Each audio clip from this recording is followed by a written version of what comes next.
Today's video is about I take care of my child all day and disappear at night. Introduction. I'm everywhere during the day. During the day, I'm everywhere. In the small kitchen with the porridge bubbling, in the bedroom cluttered with toys, on the sofa with my phone in one hand and the child sleeping on my chest. I'm always there, at the right time, in full, without missing a beat.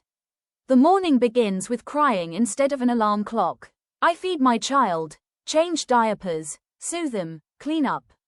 Every movement of mine revolves around a tiny being. I remember my child's feeding times, vaccination schedules, even the smallest details that no one notices. I'm busy, but no one calls it work. They just say, just stay home and take care of the child. During the day, people see me. They see a devoted mother, a woman, doing her duty. I reply to family messages, smile when someone asks how I am, nod to familiar compliments. I look fine, I look strong, I look as if I know what I'm doing. But no one asks me one simple thing: how are you today? Amidst the daytime noise, I have no time to think about myself. No one realizes that, while I'm everywhere, I'm not really with myself. I exist in the role of a mother, so fully that I forget I was once a human being with emotions, with fatigue, with very specific needs. During the day, I am clearly present. And because of that, no one realizes that I am gradually disappearing. The disappearance begins when night falls. Night falls very gently. There are no warnings, no dramatic moments. Just the house gradually falling silent, the child finally drifting off to sleep, and the living room lights dimmed a notch. The day is over, and I am left alone with myself. During the day, I have no space to disappear. Everything happens too quickly. The calls of mommy, the sound of toys falling to the floor, the clanging of pots and pans. But night is different. Night doesn't require me to react. Night doesn't ask me what to do next.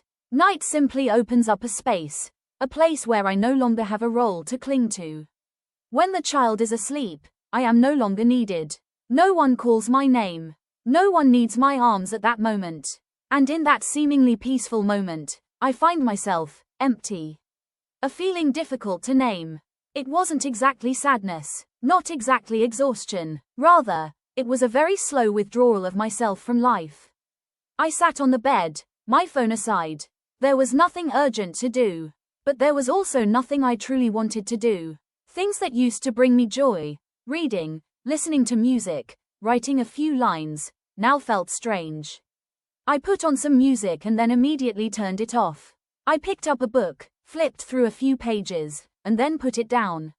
As if I no longer had the energy to be present for myself. The night made me realize something terrifying. I don't know who I am when no one needs me. In the dim light of the room, I looked around. Everything was familiar, but I wasn't. The house was full of traces of a family, of a carefully cared for child. But there were no traces of me, of the woman under the title, Mother. I was present everywhere in the caregiving, but absent from my own life. Night is also when the repressed thoughts of the day begin to surface. Unanswered questions, worries I dare not voice. I wonder if I'm doing well enough. Is this weariness a sign of weakness? Will anyone be disappointed to know that I'm not as happy as they think? I don't cry, at least not always. Sometimes it's just a heavy feeling in my chest. A weariness that slowly spreads through my body. A very vague desire to disappear for a moment, to be nobody at all. This disappearance isn't noisy. It doesn't make me leave. It doesn't make me shut the door and abandon everything. I'm still here, still waking up the next morning, still doing everything as usual. But with each passing night, I leave behind a very small part of myself, without knowing how to get it back. There are nights I stay up very late, not because of my child, but because I'm afraid to go to sleep. Sleep means tomorrow begins again. Another familiar cycle, and I'm not sure if there's still room for myself in it. I wonder if anyone else is like me. The mothers out there, present in full during the day, dissolve into darkness at night. No one sees this disappearance. No one names it, and it continues, quietly, regularly, like a habit. When night falls, I don't disappear immediately. I just fade, like a photograph slowly fading. And the most painful thing isn't the feeling of loneliness, but the realization, if I continue to remain silent, perhaps at some point, I won't remember how clear I once was. Disappearing isn't about leaving, it's about no longer being seen. I haven't left, I'm still here. I still wake up every morning, still do familiar things, still appear at family meals, in very ordinary conversations. From the outside, no one would think I'm disappearing, because people only notice absence when someone leaves. But I don't, I just quietly fade away. This disappearance doesn't require a suitcase, doesn't require a slammed door. It happens in very small moments. When I say, it's okay, while inside I'm completely unwell. When I smile to avoid a follow-up question. When I choose silence because I know that even if I speak, no one will really listen. I'm no longer seen, not because others deliberately ignore me, but because I've become too accustomed to putting myself last. All eyes were on the child. Has the baby eaten? Is the baby sleeping well? Is the baby healthy? I became the backdrop for those conversations. Someone always there to support, to keep things running smoothly, but rarely asked about. There were days when no one called me by my name, in the truest sense of the word. Just, the baby's mother, his wife, the daughter-in-law of the family. Those titles gradually replaced my true self. I didn't object, I didn't change them, I accepted them naturally, until I realized, I no longer had a place of my own in my own life. This lack of recognition made me doubt my own feelings. When I was tired, I told myself, surely all mothers feel this way. When I was sad, I thought, I have no reason to be sad. When I was exhausted, I blamed myself for not being strong enough. Gradually, I learned to deny myself, because if no one saw the pain, perhaps it wouldn't exist. But the pain didn't disappear just because it was ignored. It just sank deeper, more silently. It was present in moments when I lost patience with the smallest things. In the feeling of emptiness even when surrounded by family. In the moment I saw myself in the mirror without recognizing that look in my eyes. I began to believe that, as long as I fulfilled my role well, how I felt didn't matter anymore. No one told me that. But I learned it from glances, casual remarks, times when my feelings were overlooked. I became good at enduring, good at adapting, good at transforming myself into someone who didn't demand anything. And that very skill made me disappear faster.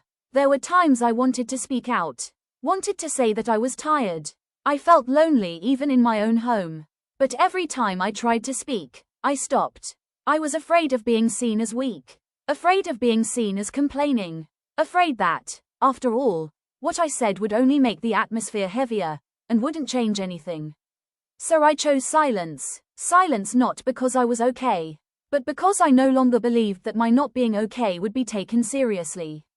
I suppressed my emotions, little by little, until I could barely recognize them myself. Disappearing isn't about leaving this life. Disappearing is when you're still breathing, still living, but no longer feel truly present. It's when you're present in everything, but absent from your own life experience.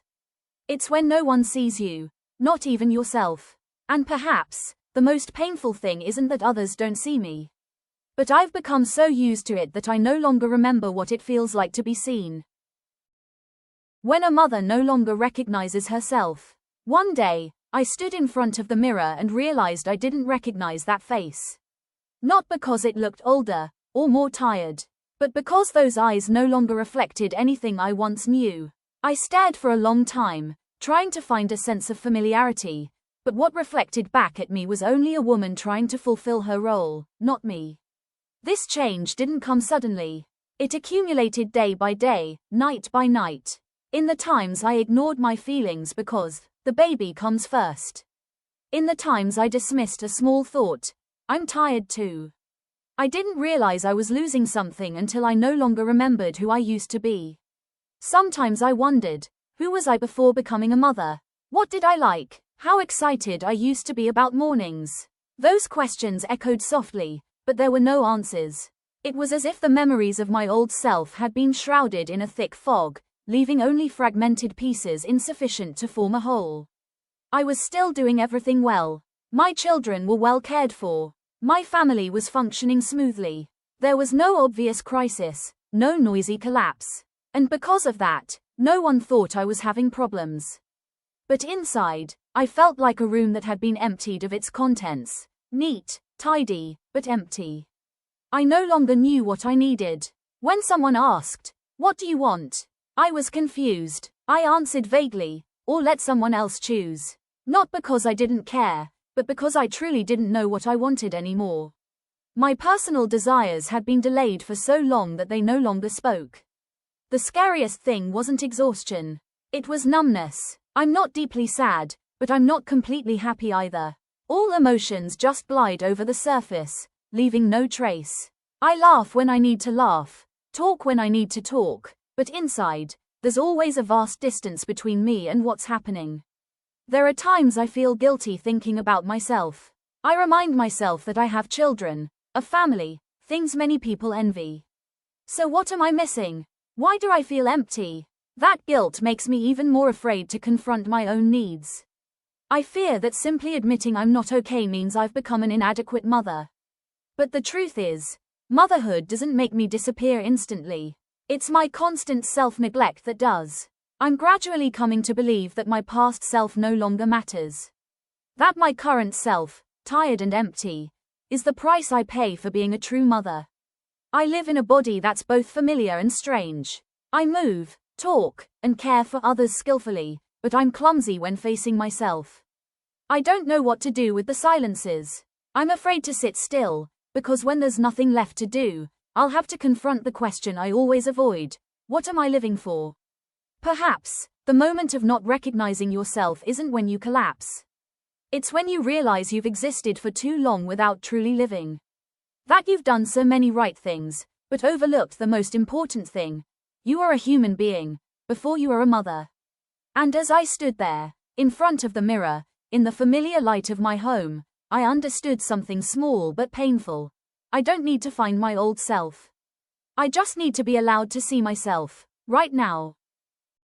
The pressure to be strong silent. No one directly asked me to be strong. No orders, no coercion. But I learned it very early, from seemingly harmless remarks, from admiring glances for those who endure a lot, and from the silence whenever someone dared to say they were weak. Being a mother seemed to mean being able to endure well. People praise mothers who stay up all night and still smile. They praise those who, despite being tired, say, "It's okay." No one praises a mother who dares to say, "I'm exhausted." Those compliments unintentionally became stereotypes. And I tried to fit into that stereotype. I started hiding my fatigue. At first, it was just small things. I smiled when I really wanted to cry. I said I was fine when I was completely distraught. I learned to tell funny stories so no one would ask more questions. Each time, I felt a little lighter, not because I was less tired, but because I had avoided having to explain my feelings. But that avoidance came at a high price. The more silent I became, the harder it was to speak. The more I tried to appear strong, the further I drifted from my inner truth. I no longer knew how to say I wasn't okay without feeling ashamed or guilty. I was afraid of disappointing others, afraid of being seen as weak, afraid that if I wasn't okay, everything around me would crumble. There were times I wondered, what if I stopped? What if I wasn't doing as well as before? What if I admitted that I needed help? Those questions worried me so much that I chose not to ask anymore. I continued to work, continued to endure, continued to remain silent, as a way to maintain outward stability. The pressure to be strong didn't just come from the outside. It grew inside me. I blamed myself when I felt tired. I compared myself to other mothers and concluded that they could do it, but I couldn't. I told myself I had to try a little harder, endure a little longer. And then, that little longer stretched on endlessly. Silence gradually became a reflex. When something went wrong, I no longer thought about sharing. I thought about hiding it. I became very good at shielding my emotions, to the point that no one noticed, and to the point that I myself forgot what I was feeling. There's a sad paradox. The more I tried to appear strong, the weaker I felt inside. The less I spoke, the more those feelings grew. They didn't disappear, they just waited for a moment, late at night, in utter exhaustion, to burst out in ways I couldn't control. But I remained silent, because silence was safer. Silence didn't make anyone uncomfortable. Silence helped me maintain the image of a okay mother. And I convinced myself that, as long as everyone around me was okay, my silence was worthwhile. Until I realized something. Strength isn't about how long you can endure. It's about whether you dare to acknowledge your limits. And prolonged silence isn't a sign of strength. It's a sign of someone so exhausted they no longer have the energy to cry for help. I don't need to be broken to be allowed to be vulnerable. I don't need to hit rock bottom to be allowed to say I'm overwhelmed. But because I was used to being strong, I forgot that I also have the right to be tired, to be sad, to need others. The pressure to be strong kept me silent for a long time. And in that silence, I didn't just hide my pain from others, I hid it from myself. Night isn't scary. What's scary is that no one knows you're in it. Night itself isn't scary. It's just a time without noise, without roles to play. But it's in that silence that I realize what scares me most isn't the darkness. It's the feeling that no one knows I'm in it. During the day, my presence is confirmed by my need. There are calls, tasks to be done, clear roles. But when night falls, everything quiets down. No one needs me right now. And if I disappear into the night, perhaps no one will notice, at least not until the next morning. I stay awake at night not because of my child, but because there are so many things left unsaid inside me. Thoughts that keep swirling endlessly. Questions that go unanswered. I lay there, listening to the house's breathing, and felt like an invisible observer in my own life. There were nights I wished I could disappear completely, not in the sense of leaving everything behind, but just to pause. To stop being a mother, to stop being strong, to stop being okay. Just to be someone who was tired, and to have someone know about that tiredness. But no one was there. No one knocked. No one asked, "What are you thinking?" I didn't call anyone either. I was afraid of disturbing them. Afraid of being seen as weak at the wrong time. Afraid that, even if I spoke, all I would receive would be advice or an awkward silence. And so I stayed in the night, alone. The scary thing wasn't the darkness, but the feeling that I could dissolve into it without a trace. I wondered, if I were no longer here, would anyone notice immediately? Or will everything continue as normal, at least for a while? That question flashed through my mind quickly, but it was enough to weigh heavily on my chest. The night dragged on in a feeling of invisibility. There was no gaze to reflect my existence. No words to confirm that I was being seen. Only me, my thoughts, and a vast emptiness. In that emptiness, I didn't know how I had the right to exist, other than to wait until morning to continue fulfilling my role. There were nights I opened my phone, scrolling through other people's pictures. Everyone seemed fine, everyone seemed alive. I looked at the smiles, the captured moments, and wondered, why did I feel so alienated? I wasn't envious. I just felt I didn't belong in the world unfolding on that screen. I didn't need someone to solve my problems for me. I just needed to know that, if I spoke out, someone would listen. My presence isn't measured solely by how much I do for others, but also by how I feel. But the night doesn't ask. The night doesn't respond. It just sits there silently, like a large mirror reflecting everything I tried to avoid during the day. And in that mirror, I see one thing most clearly. I'm not afraid of being alone. I'm afraid no one knows I've been alone for too long. Perhaps the greatest fear isn't loneliness itself. It's the feeling that, if I continue to remain silent, that loneliness will become the norm. That I'll get used to not being seen, not being asked, not being touched. The night isn't scary. What's scary is being in it, carrying all your weariness and fragility, without anyone knowing. No one calls your name. No one acknowledges, "I see you." And in that silence, I began to understand, what I needed wasn't a dazzling light to dispel the darkness. I just needed a glance, enough to let me know that I still existed. A small path, starting to call myself by name. I couldn't find a way out in a moment of clarity. No big decisions, no dramatic changes. Just a very ordinary day, and I realized I was so tired I couldn't pretend everything was okay anymore. And for the first time in a long time, I allowed myself to stop, not to give up, but to listen. That small path began with something very simple, naming my feelings. No explanation, no analysis, just acknowledgement. I'm tired. I feel empty. I'm not as okay as everyone thinks. Those words echoed softly, sometimes only in my head. But they were real, and the fact that I dared to say them, even if only to myself, was a change. I realized I had been living in silence for too long. The silence was so profound that I forgot that emotions, when named, become less frightening. They don't disappear, but they no longer hide in the shadows. When I say, I'm tired, I no longer have to use all my energy to conceal that fatigue. This little path doesn't require me to be stronger. It only requires me to be more honest. Honest about my limitations. Honest about the fact that I can't do everything alone. And honest about the fact that I, too, need care. Not as a mother, but as a human being. I start with very small things.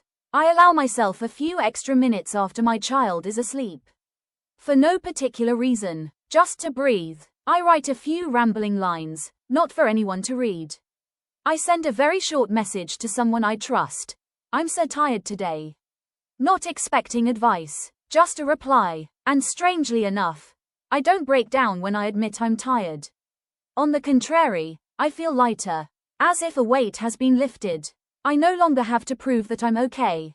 I just need to be myself, in my current state, even if it's not perfect. Calling myself by my own name is also learning to detach myself from my roles. I am a mother, but I am not just a mother. I am a wife, a daughter, but above all, I am me. A human being with needs, with feelings, with days when I'm not strong enough. When I remember that, I don't feel selfish. I feel more authentic. This path is very narrow and very slow. There are days I succeed, and there are days I return to silence. And that's okay. I don't need to rush. I don't need to get better immediately. I just need not to turn my back on myself completely anymore. There's one important thing I've learned. Self-care isn't just adding another item to an already long list. It's about stopping the self-erasing. It's about allowing my emotions to exist without judgment. It's about saying, I'm here too. When I started calling myself by my own name, I also started giving others a chance to see me. Not everyone understood. Not everyone knew how to listen. But there were those who stayed. There were those who responded. And with just a tiny connection, I no longer felt myself fading into the night. This little path didn't take me back to my old self. It brought me closer to my true self, the one I'd been forgotten for too long. And though the road ahead is still hazy, I know I'm heading in a different direction, toward myself. Starting to call myself by my own name didn't make me a worse mother. It made me a more authentic person. And perhaps, that's what I've needed all along. Conclusion. If you disappear at night. If there are nights when you feel yourself fading away, as if the whole world has gone to sleep, and you're trapped in thoughts no one can hear, you're not wrong, and you're not alone. Your disappearance at night doesn't mean you're weak. It simply means you've given too much in silence. You've been there for everyone, to the point where no one is there for you, not even yourself. You're not broken. You don't need to be stronger, or more positive, or more grateful. Perhaps all you need is to be acknowledged that you're tired, that those silent feelings are real, and that they deserve to be heard, not buried in the darkness. If tonight you find yourself staying awake for a long time again, try one small thing. Place your hand on your chest, take a slow breath, and whisper, even if only in your head, I'm still here. You don't need to solve everything right now. You just need not to disappear completely from yourself. If possible, let someone know. You don't need to tell the whole story. Just a short sentence. I'm not doing so well. It's not a burden. It's an invitation. An invitation for connection to return. And if right now you have no one to talk to, the fact that you're hearing these words is a form of being seen. Someone understands that feeling. Someone knows that the night can be very long when you're out there alone.